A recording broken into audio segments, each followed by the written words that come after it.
समाधाता ने प्रश्न पूछा था कि यहाँ पे अकर्तव्य अनभिहिताधिकार किया जा रहा है या फिर अन्यत्र करना चाहिए कर्तरी शब्दादि में वो नहीं किया जा रहा है, क्या आपको दोष युक्त प्रतीत हो रहा है? तो जिज्ञासु ने कहा हम ये कह रहे हैं कि कर्मणि द्वितीय इत्यादि में अनभिहित अधिकार करने की आवश्यकता नहीं है। जैसे अन्यत्र समझ रहे हैं अनभिहित अपने आप से, वैसे ही यहाँ भी समझ लेंगे। अन्यत्र कहाँ? वो तो खंडित हो गए थे, ये खंडित नहीं हो पाए अभी। कर्तरी शपादि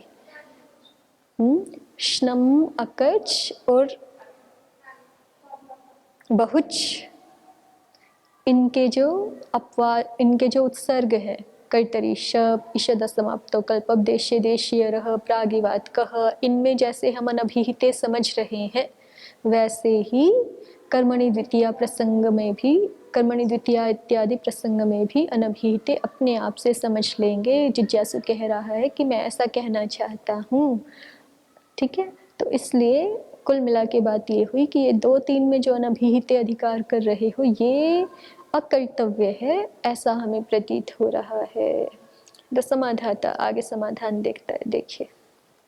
अनभिहितस्तु विभक्त्यर्थस तस्माद् अनभिहित वचनम अभिहिते ही प्रथमा भावः। अनभिहितस्तु विभक्त्यर्थः, विभक्त्यर्थ अनभिहित होता है, ठीक है। विभक्ति अर्थ का अनभिहितत्व ही है। तो पहले स्पष्ट करने के लिए जिज्ञासु ने पूछा कि आप कह रहे हो कि विभक्ति अर्थ अनभिहित है, विभक्ति का अर्थ अनभिहित है, तो अनभिहित अर्थ में ही अपने आप से विभक्ति होगी। आप कर्मणि द्वितीय विधान कर रहे हो ना, विभक्ति का जो अर्थ है संख्या वो अभी तक अनभिहित ही है, तो अपने आप से आपके बिना कहे ही जो है वो नहीं, ये समाधाता की ओर से। समाधाता कह रहा है कि विभक्ति अर्थ अनभिहित है। भाष्यकार की बात ही देखते हैं पहले, देखिए। अनभिहितस्तु विभक्ति अर्थ, जिज्ञासु ने पूछा समाधाता को आप कह रहे हो कि विभक्ति अर्थ अनभिहित है, तो ऐसा कह के आप क्या कहना चाहते हैं? पहले हमें ये बता दीजिए विभक्ति अर्थ होता क्या है, किसको आप विभक्ति का, आपके मत में विभक्ति का अर्थ क्या है? तो कह पुनर्विभक्ति अर्थः, जिज्ञासु ने कहा एकत्वादयो विभक्ति अर्थाः। विभक्ति के अर्थ एकत्वादि होते हैं, माने संख्या अर्थ है विभक्ति का। हमने देखा था ना काशिका में, मूल काशिका में पहले ही, कि विभक्ति का अर्थ क्या है? संख्या अर्थ है। कैसे ज्ञात हुआ? बहुषु बहुवचनम द्वेकयोर द्विवचनैक वचने, जितनी सारी विभक्तियां हैं उन सारी विभक्तियों को एक वचन द्विवचन बहुवचन इन संज्ञाओं से कहा गया है ना। और इनका अर्थ है, इनका अर्थ इन 2 सूत्रों के द्वारा कहा गया, बहुषु बहुवचनम द्वेकयोर द्विवचनैक वचने। तान्य एक वचन द्विवचन बहुवचन नान्यकशः सुपः, सुपः सूत्र के द्वारा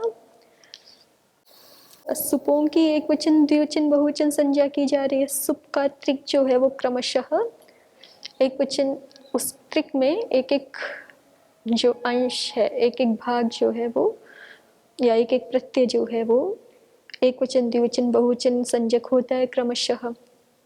और इसी तरह से तान्य एक वचन सूत्र में ऊपर से तिंगह की अनुवृत्ति आ रही है, तो तिंग के जो त्रिक हैं उनमें से एक एक क्रमशः एक वचन द्विवचन बहुवचन संज्ञक होते। तो एक वचन द्विवचन बहुवचन संज्ञा सुपों की भी है और तिंगों की भी है, और यही तो, इन्हीं का तो नाम विभक्ति है। अग्रिम सूत्र है विभक्तिश्च। और ये जो एक वचन द्विवचन बहुवचन है, इनका अर्थ आचार्य ने आगे 2-4 में बता दिया है। बहुषु बहुवचनम द्वेकयोर द्विवचनैक वचने, ठीक। कहाँ बता दिया? 1-4 में है ना, 1-4 में, 2-4 में नहीं, 1-4 में। बहुषु बहुवचनम द्वेकयोर द्विवचनैक वचने, कारके से पहले। तो इसलिए जब जिज्ञासु ने कहा कह पुनर्विभक्ति अर्थः, तो समाधाता ने स्पष्ट किया एकत्वादयो विभक्ति अर्थाः। विभक्ति के अर्थ कौन है? एकत्वादि ही विभक्तियों के अर्थ हैं।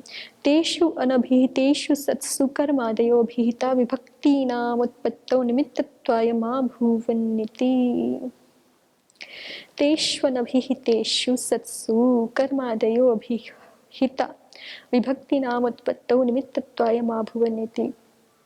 अब कह रहे हैं कि तेषु अनभिहितेषु सत्सु, जब वो विभक्त्यर्थ अनभिहित हो, वो जो एकत्वादि विभक्त्यर्थ हैं वो अनभिहित हो, और कर्मादयो अभिहिता कर्मादि अभिहित हो, तो विभक्ति नाम उत्पत्तौ निमित्तत्वाय मा भूवन्निति। अभिहिता कर्मादयो, देखिए अन्य इस तरह से होगा, अभिहिता कर्मादयः विभक्ति नाम उत्पत्तौ निमित्तत्वाय मा भुवन्निति। अभिहित जो कर्मादि हैं वो विभक्तियों की उत्पत्ति में निमित्त ना बने।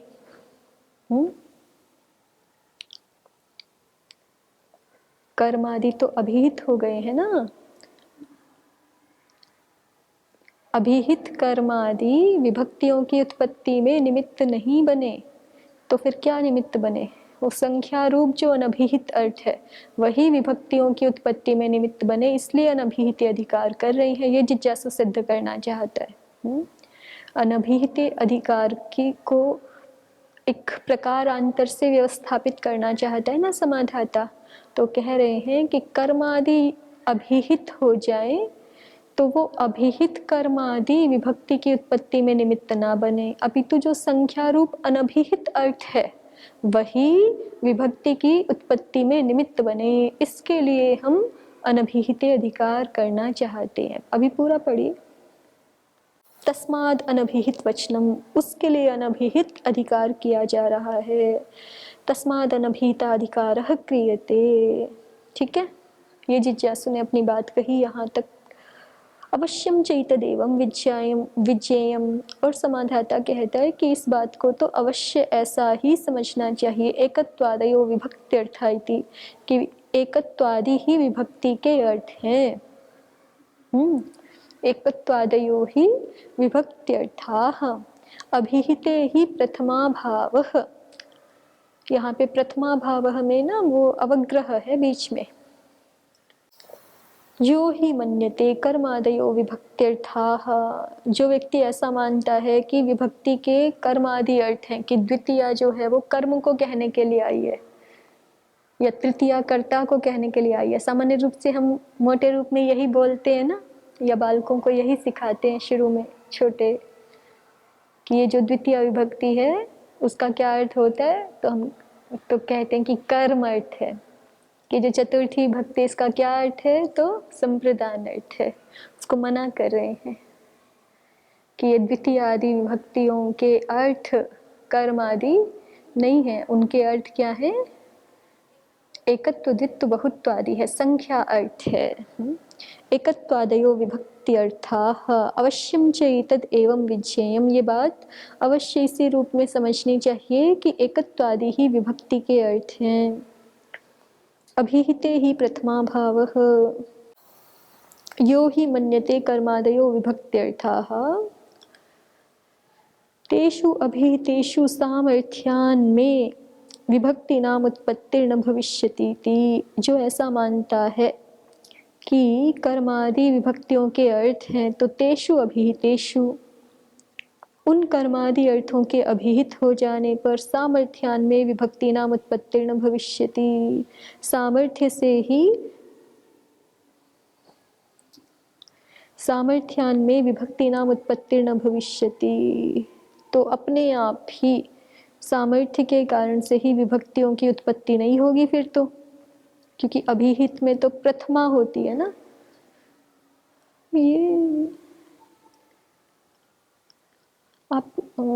ये बीच में अवग्रह लगाना तो नहीं चाहिए, प्रकरण से ऐसा प्रतीत हो रहा है। अभिहिते ही प्रथमा भावः, अभिहित में प्रथमा होती है, तो अवग्रह मत लगाइए। अभी पता नहीं क्यों लगवा रखा है, फिर से इसको देखें। प्रकरण में तो ऐसे ही जुड़ रहा है, आपकी पुस्तक में नहीं लगा हुआ है ना पहले से। मत लगाइए इसको, फिर व्याख्याकारों की दृष्टि से और देखेंगे, लेकिन आवश्यकता नहीं प्रतीत हो रही। सीधा सीधा अर्थ है अभिहिते ही प्रथमा भाव, अभिहित में प्रथमा होती है। ठीक है, और आगे भी प्रकरण से यही जुड़ रहा है। यो ही मन्यते कर्मादयो विभक्त्यर्थाः तेषु अभिहितेषु सामर्थ्यान्मे विभक्तीनाम उत्पत्तिर् न भविष्यति। जो ऐसा मानता है कि कर्मादि विभक्ति अर्थ हैं, तो उन कर्मादियों के अभिहित होने पर वो अपने आप से ही वहाँ विभक्ति की उत्पत्ति होगी नहीं। कहने की क्या आवश्यकता है अनभिहिते? अनभिहिते कहने की आवश्यकता नहीं है ना भाई। अनभिहिते आप किस लिए कहते हैं? कि क्रियते कटह में द्वितीय ना हो जाए, इसीलिए तो अनभिहिते कह रहे हैं, है ना। क्रियते कटह में क्रियते कटम ना बनने लग जाए, इसीलिए तो आप द्वितीय कह रहे हैं, इसलिए तो आप अनभिहिते कह रहे हैं। लेकिन क्रियते कटह में तो जो कर्म अर्थ है, जो कर्म अर्थ है वो तो अभिहित हो गया। किसके द्वारा? ते के द्वारा, तिंग पद के द्वारा अभिहित हो गया ना। और आप तो ये मान रहे हैं कि विभक्तियों का भी अर्थ क्या है? कर्मादि ही है। कट के बाद जो भी विभक्ति आनी है उसका अर्थ आप कर्म मान रहे हैं। विभक्ति का अर्थ कर्म यदि मान रहे हैं तो वो कर्म तो तिंग के द्वारा अभिहित हो गया। तो अभिहित जब हो गया तो अपने आप से ही तेषु अभिहितेषु, उन कर्म आदि अर्थों के अभिहित हो जाने पर, यदि आप ऐसा मानेंगे कि कर्म आदि ही विभक्ति के अर्थ हैं, तो उधर कर्म आदियों के अन्य प्रकार से अभिहित हो जाने पर सामर्थ्यान में विभक्ति नाम उत्पत्तिर्न भविष्यति, अपने आप ही सामर्थ्य से ही विभक्ति की उत्पत्ति नहीं होगी। सामर्थ्य क्या है? ये वचन ही सामर्थ्य है। अभिहिते ही प्रथमा भावः, आचार्य आगे भी कहेंगे, अभी भी कहा ही है अभिहिते प्रथमा भाव। अभिहित में तो प्रथमा होती है, तो इसलिए अपने आप से ही प्रथमा होगी फिर। ठीक है, तो क्रियते कटह में द्वितीया को बचाने के लिए आपको कर्मणि द्वितीया में अनभिहिते करने की आवश्यकता नहीं है फिर तो। ठीक है ना। अभी सीधे सीधे ये प्रतीत हो रहा है। अब ये समाधाता की ओर से कहा जा रहा है, अभी उनकी बात आधी हुई है, समाधाता की पूरी नहीं हुई, क्योंकि उन्होंने वाक्य कैसे शुरू किया था? यो ही मन्यते कर्मादयो विभक्त्यर्थम। मैं ऐसा मानता हूँ, ऐसे नहीं। जो व्यक्ति ऐसा मानता है कर्मादयो विभक्त्यर्थाः तेषु अभिहितेषु सामर्थ्यान्मे विभक्ति नाम उत्पत्तिर्न भविष्यति, तो कहते हैं कि जो ऐसा मानेगा प्रथमा तस्य न प्राप्नोति, इसलिए वहाँ अवग्रह करवाया था। यहाँ पे आकर के जब इतना सा अर्थ अभिप्रेत है कि अभिहित में प्रथमा होती है, तब तो अवग्रह की आवश्यकता नहीं है। लेकिन यहाँ के अर्थ क्या कर दिया? प्रथमा तस्य न प्राप्नोति, उसको प्रथमा भी नहीं प्राप्त होगी। क्यों नहीं प्राप्त होगी? तो कहते हैं कहाँ नहीं प्राप्त होगी? कह रहे हैं वृक्षः प्लक्षः, यहाँ पर। ठीक है, अभिहिते ही प्रथमा भावः, यहाँ पे अभाव वाला अर्थ चाहिए। ठीक, तो इसलिए अवग्रह करवाया था। किम कारणम? प्रातिपदिके नोक्तः प्रातिपदिकार्थः इति, कि चूंकि प्रातिपदिक ने ही प्रातिपदिकार्थ को कह दिया। प्रथमा किसको कहने के लिए लेके आते हो? प्रातिपदिकार्थ लिंग परिमाण वचन मात्रे प्रथमा, प्रातिपदिकार्थ मात्र को कहने के लिए प्रथमा आती है। लेकिन वो प्रातिपदिकार्थ जो है उसको तो स्वयं प्रातिपदिक शब्द ने ही कह दिया। ठीक है, वृक्ष शब्द ने ही प्रातिपदिकार्थ को कह दिया, तो फिर सु क्यों आएगा? सु भी नहीं आएगा आपके मत में। ठीक है, ऐसा समाधाता दोष दिखा रहे हैं। इसको थोड़ा सा प्रदीप की 2-4 पंक्तियां देखते हैं, फिर आगे कल देखेंगे। इदानीम् एकत्वादीनां विभक्त्यर्थत्वम् आश्रित्य सूत्रं समर्थयितुम् आह अनभिहितस्त्विति। एकत्वादीनां विभक्त्यर्थत्वम् आश्रित्य, समाधाता ये प्रयास कर रहा है कि एकत्वादियों को विभक्ति का अर्थ बता करके, इस पक्ष का आश्रय करके कि एकत्वादि विभक्तियों के अर्थ हैं, इसका आश्रय करके समाधाता अनभिहिते सूत्र का समर्थन करना चाहता है। सूत्रम समर्थयितुम् आह अनभिहितस्त्विति। कर्मणि द्वितीया इत्यादेर बहुषु बहुवचनम इत्यादि ना एक वाक्यता। कर्मणि द्वितीया इत्यादि प्रसंग की बहुषु बहुवचनम इत्यादि दो सूत्रों के साथ एक वाक्यता होती है। वो कल हमने देखा था, कल परसों जो भी सूत्र प्रारंभ में। तत्र यदा एकत्वादीनि विशेषणानि कर्मादीनि विशेष्याणि एकस्य यत् कर्म तत्र द्वितीयैकवचनमिति तदा कर्म द्वितीयार्थः संपद्यते। अब देखो, एक वाक्यता तो है कर्मणि द्वितीय आदि प्रसंग की बहुषु बहुवचनम इत्यादि दो सूत्रों के साथ, लेकिन एक वाक्यता होने में भी दो प्रकार संभव है कि एक तो द्वितीय आदि तो विधेय है ना, उनका तो विधान करना है, तो उनको तो छोड़ दीजिए, उसका तो बस इतना ही अर्थ होना है कि द्वितीय विभक्ति होगी या द्वितीय विभक्ति होती है, द्वितीया स्याद, इतना ही अर्थ होना है, या द्वितीय भवति। मुख्य बात है कि कर्मणि का और आपको जो द्वयेकयोर द्विवचनैक वचने बहुषु बहुवचनम है, इसका आपस में संगति करनी है, इसका विशेषण विशेष्य भाव करना है। तो दो प्रकार से विशेषण विशेष्य भाव संभव है कि एक तो हम कर्म को विशेष्य बना दे और एकत्वादि अर्थों को विशेषण बना दे। जैसा कि पहला दिखाया है ना प्रदीपकार ने, तत्र यदा एकत्वादीनि विशेषणानि, एक वाक्यता करने में यदि हम एकत्वादियों को विशेषण बना दे और कर्मादीनि विशेष्याणि, कर्मादियों को विशेष्य बना दे, तो फिर एकस्य यत् कर्म, तो फिर अर्थ कैसा होगा, एक का जो कर्म, एकत्व विशिष्ट जो कर्म, ऐसा अर्थ होगा ना। फिर एकत्व विशिष्ट जो कर्म, उसको कहने के लिए द्वितीय विभक्ति होती है। तो एकत्व विशिष्ट जो कर्म, ऐसा कहने से एकत्व तो विशेषण हो गया, कर्म विशेष्य हो गया, तो विभक्ति का मुख्य अर्थ क्या रहा फिर। इस तरह से जब बोलेंगे एकत्व विशिष्ट कर्म में द्वितीय विभक्ति होती है, एकत्व विशिष्ट कर्म को कहने के लिए द्वितीय विभक्ति होती है, तो द्वितीय विभक्ति का मुख्य अर्थ कौन है फिर, जो विशेष्य है वही मुख्य अर्थ है। कर्म आदि द्वितीय विभक्ति के अर्थ बनेंगे इस तरह से, और एकत्वादि तो उस कर्म रूप जो कर्म आदि मुख्य अर्थ का विशेषण रहेगा। ठीक है, इस पक्ष में देखिए यही लिखा है, तत्र यदा एकत्वादीनि विशेषणानि कर्मादीनि विशेष्याणि एकस्य यत् कर्म तत्र द्वितीयैकवचनमिति तदा कर्म द्वितीयार्थः संपद्यते। इस तरह से अर्थ करेंगे तो इस पक्ष में द्वितीय आदि का अर्थ कर्म आदि निष्पन्न हो जाएगा।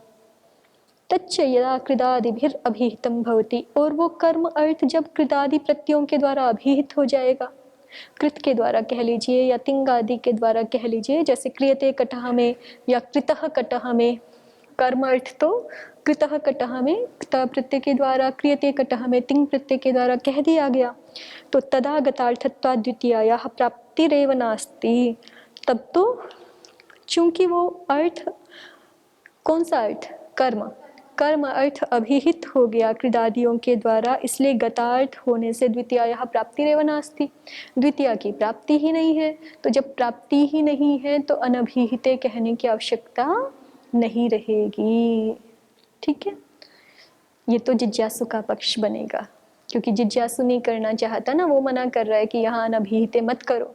ठीक है, लेकिन ये बात कब हो पाई, जब हमने एकत्वादियों को तो गौण अर्थ बना दिया और कर्मादियों को विभक्ति का मुख्य अर्थ बना दिया, तब रहा ना ये।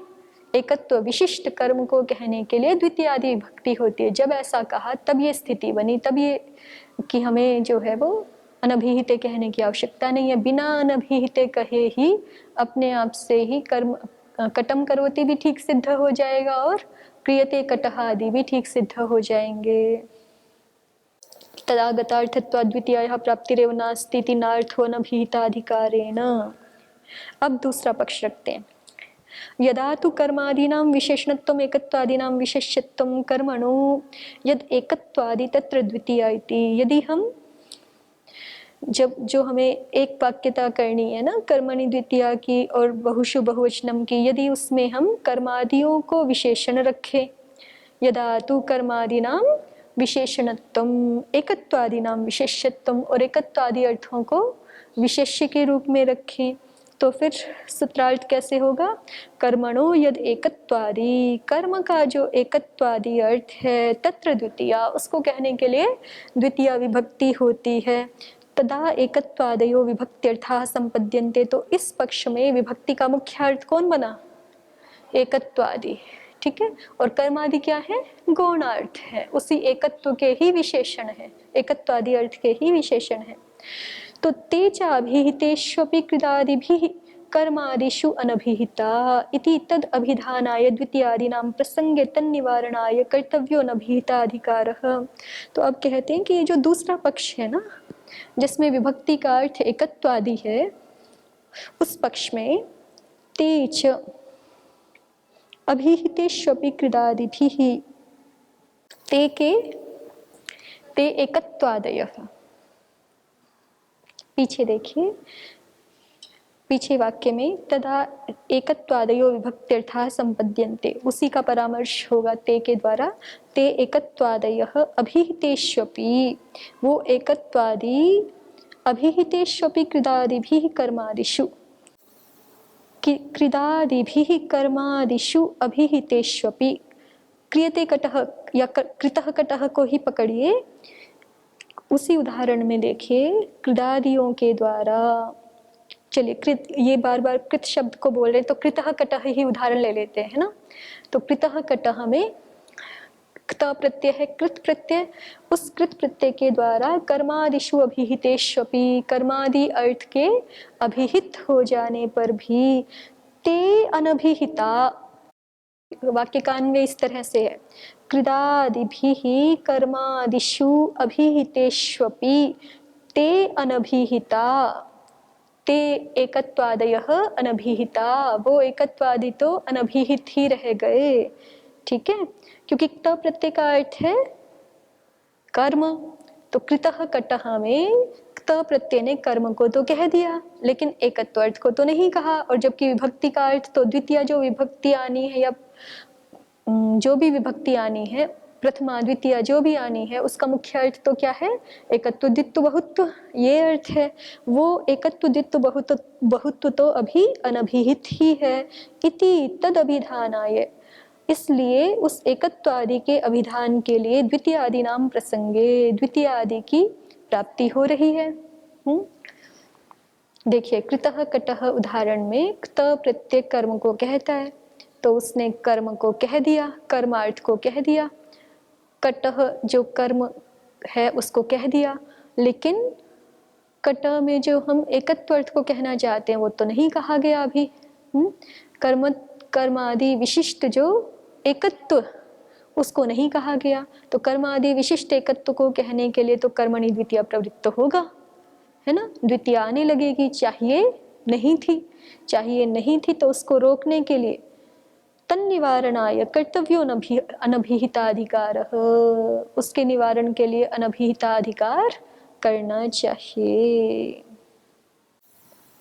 कर्मणि द्वितीय इतना ही बोलेंगे तो अर्थ ये हो जाएगा कि कर्मादि विशिष्ट जो एकत्व द्वित्व बहुत्व हैं, उनको कहने के लिए द्वितीय विभक्ति आती है। तो यहाँ पर भी क्रियते कटः या कृतः कटः में भी द्वितीय का प्रसंग बनने लगेगा। तो वो ना बने, उसको रोकने के लिए अनभिहिते कहना चाहिए। अब अनभिहिते कहेंगे तो कैसे रुक जाएगा, इसको हम आगे देखेंगे। अस्तु। ओम शांति शांति शांति। ओम श्री परमात्मने नमः। ओम श्री गुरुभ्यो नमः। ओम सर्वेभ्यो नमः।